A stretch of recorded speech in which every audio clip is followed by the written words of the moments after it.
17వ వచనం సాక్ష్యం ఇచ్చింది. ఒక్కసారి తీయండి, గలతీ పత్రిక 5:17 ఒక్కసారి తీయండి.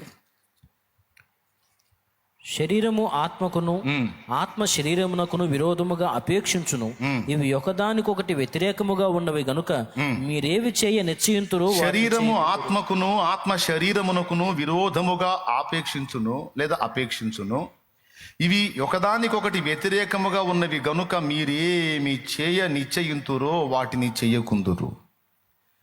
మీరేవి చేయ నిశ్చయింతురో వాటిని చెయ్యకుందురు అనే మాట అండర్లైన్ చేయండి. సహజంగా మనం ఏం చేస్తాం, పై 2 ముక్కలు చదివి దాటిపోతాం. శరీరము ఆత్మకును ఆత్మ శరీరమునకును విరోధముగా అపేక్షించును అన్న మాట మాత్రమే చదివి దాటి వెళ్ళిపోతాం. కానీ ఆ కింద అన్నాడు మీరు ఏవి చెయ్య నిశ్చయింతురో వాటిని చెయ్యకుందురు అని కన్ఫామ్ చేసి పడేశాడు. చాలా అనుకుంటారు బాబు మీరు చేయాలని, చాలా అనుకుంటారు మీరు, కానీ మీరు చెయ్యరు, చెయ్యకుందురు అన్నాడు.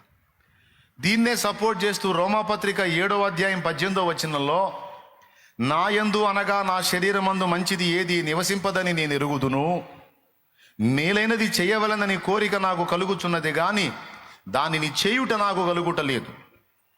చేయాలనుకున్న మేలు చేయక చేయగోరని కీడు చేయుచున్నాను అన్నాడు. ఈ 2 వచనాలు మీరు గమనిస్తే మీరు అనుకుంటారు మీరు చెయ్యరు, మీరు ఏవి చేయ నిశ్చయింతురో వాటిని చెయ్యకుందురు అనేమో అక్కడ అన్నాడు. ఇక్కడేమో చేయాలనుకున్న మేలు చేయక చెయ్యగోరని కీడే చేయుచున్నాను అన్నాడు. దీన్ని బట్టి మనకేమర్థమవుతుంది, మన శరీరములో ఏదో వేరొక నియమం ఉన్నట్టు మనకు అర్థమవుతుంది. అదే పాప నియమం. అది మన శరీరాల్లో ఉంది.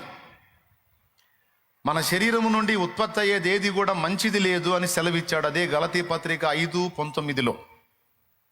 ఇక్కడ కూడా శరీరము నుండి మేలైనది మంచిది ఏది లేదు అని రోమాపత్రిక 7:18లో కూడా చెప్పాడు. నా యందు అనగా నా శరీరమందు అని స్పష్టంగా మాట్లాడాడు. శరీరమందు మంచిది ఏది నివసింపదని నేను ఎరుగుదును.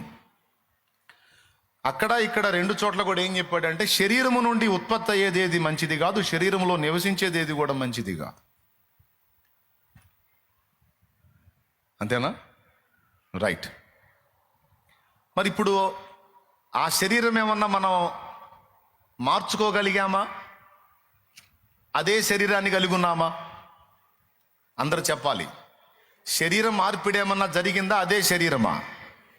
ఇంకా మనకు మహిమ శరీరం రాలేదుగా, మట్టి శరీరమేగా, సకల పాపాలకు నిలయంగా ఉన్న శరీరమేగా, ఆదాము సంబంధిత శరీరమేగా, ఆదాము నుండి సంక్రమించిన శరీరమే అందరిది. కాబట్టి ఇక్కడ ఎవరు స్పెషల్ లేదు. నేనైనా మీరైనా అబ్బో ఈయన మహానుభావుడన్న మరి ఎవడైనా, లోకంలో వాడైనా లేకపోతే దేవుల్లో ఉన్న వ్యక్తి అయినా, ప్రతి నరుడు కూడా అదే శరీరమును కలిగి ఉన్నాడు. ఏ శరీరం కలిగి ఉన్నాడు? గలతీ పత్రిక, రోమా పత్రిక, రోమా 7:18 చెప్పిన శరీరము, గలతీ పత్రిక 5:17, 19 చెప్పిన శరీరము ప్రతి మనుషుడు కలిగి ఉన్నాడు. స్త్రీ పురుషుడు అందరు కలిగి ఉన్నారు. మళ్ళీ అదే రోమాపత్రికలో నీతిమంతుడు లేడు, ఒక్కడును లేడు. మళ్ళీ అందులోనే ఏ భేదము లేదు, అందరూ పాపము చేసి దేవుడు అనుగ్రహించు మహిమను పొందలేకపోతున్నారు. ఏ భేదము లేదు. స్త్రీ అని లేదు, పురుషుడని లేదు, ధనికుడని లేదు, దరిద్రుడని లేదు, పండితుడని లేదు, పామరుడని లేదు. అటు పెద్ద చదువుకున్నాడండి బాబు, మంచి చదువు అంటే వాడు కూడా పాపం చేస్తున్నాడు. వాడు కూడా ఎక్కడో చోట గడ్డి తినే చేష్టాలు చేస్తున్నాడు. వీడికి అసలు చదువు లేదు, వీడి విద్య లేని పామరుడు అంటే వాడి దగ్గర రేంజ్లో వాడు కూడా చేస్తానే ఉన్నాడు. అంటే ఒక్కడు కూడా మంచివాడు లేడు, అందరూ తేడా అని చెప్పేసింది బైబిల్. అంటే ఇక్కడ ఫస్ట్ పాయింట్ ఏంటంటే ఎవరు ఫీల్ అవటానికి వీలు లేదు, వీళ్ళందరూ తేడా, నేను ఒక్కడనే మంచివాడిని, మంచిదాన్ని అంటే ముఖం పగలగొట్టిద్ది బైబిల్. కాబట్టి ఇక్కడ ఓవర్ యాక్షను ఎవ్వరూ చేయడానికి వీలు లేదు. ఓకేనా?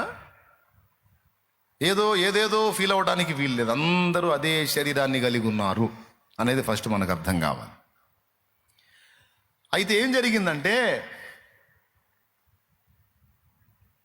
మారు మనసు పొందకముందు, పాప క్షమాపణ నిమిత్తం బాప్తిస్మం పొందకముందు మనలో ఒకటే జీవము పనిచేసింది, ప్రాచీన జీవం.